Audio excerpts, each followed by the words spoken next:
Views expressed by Hoot and Holler storytellers do not reflect those of Blue Ridge PBS and may contain themes and language not suitable for all audiences.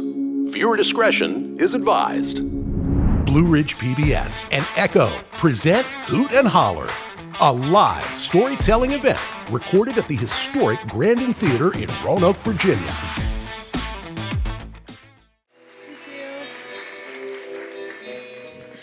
Hi, everybody. When I was 10 years old, I moved into the same neighborhood as a boy named Ryan. And he was so cool, doing tricks on his bike and showing off his very extensive pocket knife collection. And I'm not impressed with pocket knives as a general rule, but I did see an opportunity. So I convinced Ryan it would be a really good idea if we sharpened sticks that we found in the woods and sold them to the other children as weapons. And Ryan's mom, Carol, didn't know anything about our side hustle, but she kept us very well stocked on snacks. She would get the Capri Suns from Costco, so whenever we were in between sticks, we would just be double-fisting that sugar water, you know?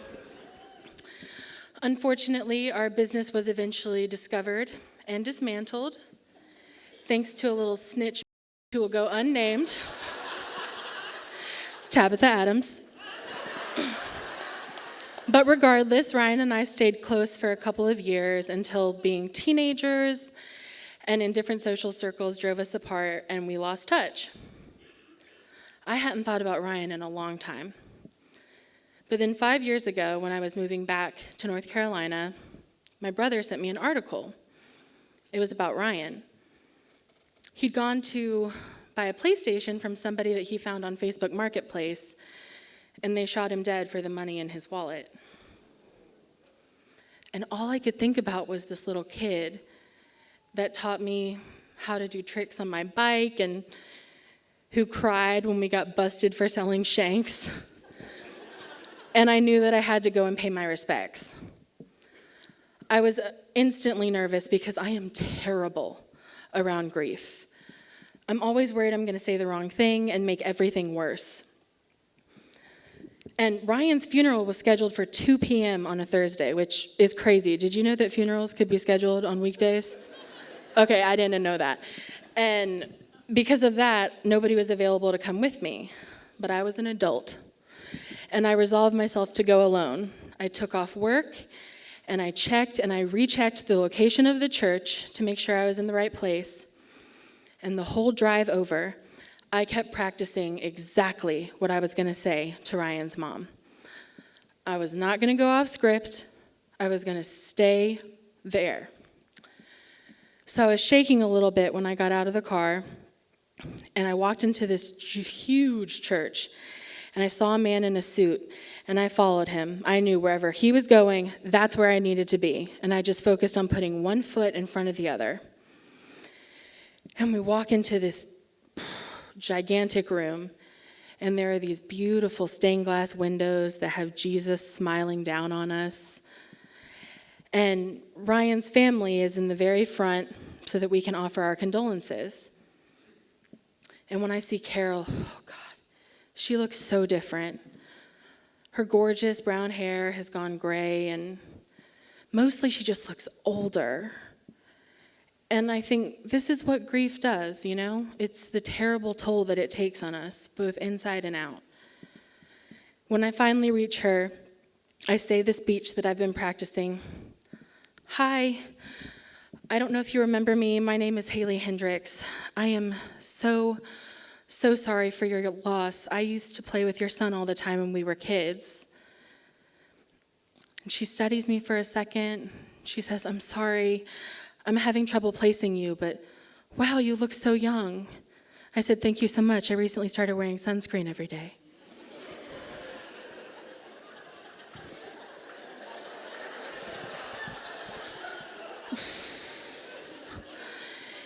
And in my head, I'm like, yep. That's strike one, for sure. But also, my skincare is on point. So I apologize to Carol again, this time for my behavior, and I start moving towards the pews. But as I'm walking, I really start thinking, I'm a bit hurt that she doesn't remember me. I kind of thought me turning her son into a kingpin made more of an impression. So I decided I'm going to sit in the second row and really just cement my presence. And there's more than enough room. There's only 5 or 6 other people there. So finally, Ryan's family takes their seat, and Carol's right in front of me.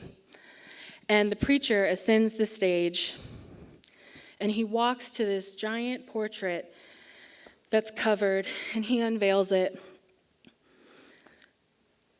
to show a photo of a man I have never seen before in my friggin' life. His black hair is streaked with gray. He's got wrinkles around his eyes. I mean, he's 50 if he's a day.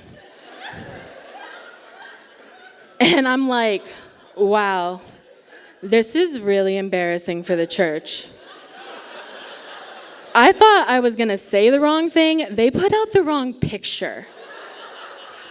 So I turned to my fellow funeral attendees to give that universal, well, this is awkward, face. But as I turn, the heavy doors in the back are closing, and through the rapidly narrowing gap, I make eye contact with a girl from high school. She's about to walk into the room across the hall. She sees me, and she does a double take, and she's like, and I was like,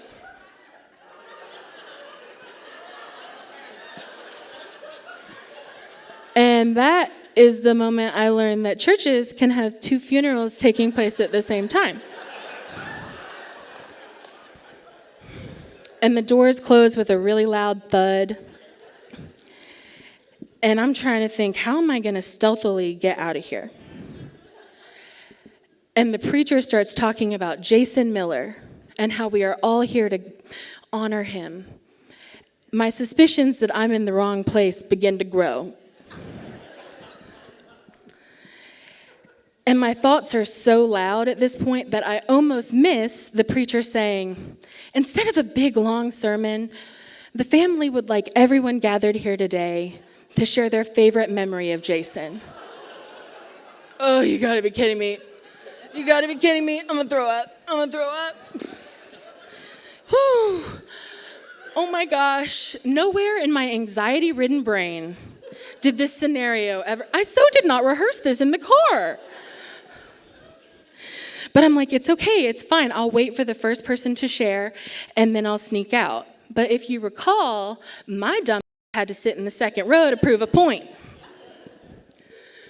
So the preacher comes off the stage, and he is zeroed in on my face in a way that left no room for doubt where that mic was going to land. And my face must show my absolute horror, because his steps falter a little bit the closer he gets to me, because I'm not blinking. I'm just wide-eyed and staring at him like he is my sleep paralysis demon come to life.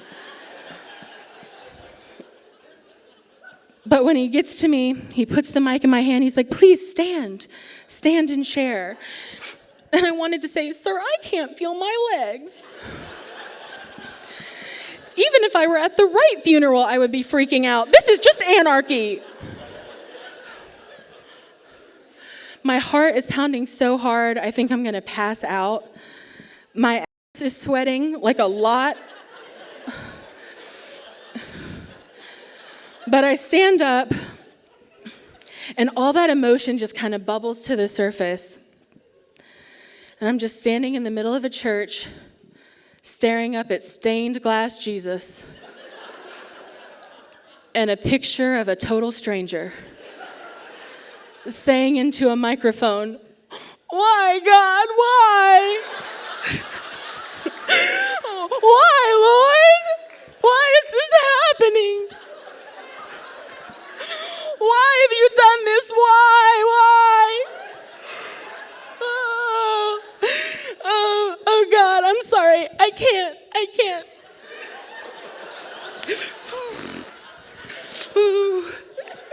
And once I hit snot bubble stage, I hand the mic back to the preacher and I sit down, and I am crying so hard that Jason's mom turns and starts comforting me.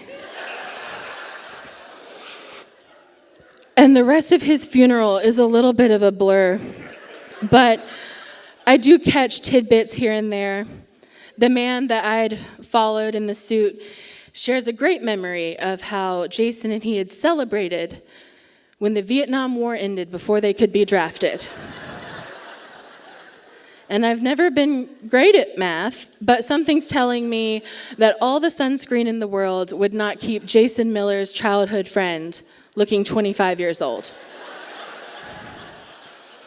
So when that service ends, I am hauling ass to be the first one out of there. And the doors open, and I stumble into this crowd of funeral goers who are leaving Ryan's funeral. And directly across from me is Carol. And I immediately recognize her because while she looks terribly sad, of course, she still looks like herself, which, yeah, that makes a lot more sense. And she looks up at me and she goes, "Hailey? Hailey!" And I am so ashamed, but my first thought is, that is more like it. And she looks at me and my tear-stained face and the room that I just exited, and she watches as Jason's mom passes by and gives my arm one final squeeze. And sweet Carol goes, "Wow, you're having a really, really rough week." And I say to a mother who just lost her son, "Oh my God, Carol, you have no idea." That was 5 years ago. And nearly every night when I close my eyes, I relive Jason Miller's funeral. And though I may have never seen a ghost, please trust me when I say I know what it's like to be haunted. Thank you.